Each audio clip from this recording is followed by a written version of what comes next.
A few weeks ago, I popped some Rosehips in some honey, sugar and date molasses, and I wanted to create a natural ferment but also a natural syrup that hasn't been heat treated, so you're maintaining that pure flavour and also all the nutrients as well. And it was quite an interesting process. I shook the jar about once a week just to incorporate the ingredients. That was the sugar one, and this is the honey, and you can see the ferments really come on with that one, and it was lively. Anyway, I want to extract as much flavour as possible, so the sugar syrup version, I've just blitzed them together with a hand blender, and I'm going to rub this through a sieve. I only did a small amount because it was just a tester really, but really push all that flavour through.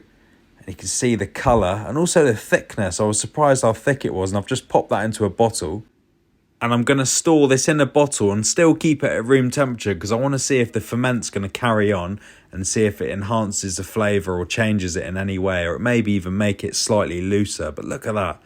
And then the next one, the honey version, same process, blitz it. And I'm only doing this because I just felt the Rosehips were kind of sat in there holding on to so much flavour, so I want to bring that flavour out and mix it with the honey. Again, rub it through the sieve, get rid of those seeds, straight into a bottle. And this one, I must admit, smelled a lot more fragrant, and when I tasted it, it had the better taste. So the one with the honey had the better taste, and the one with the sugar was okay, but needs a little bit longer to ferment.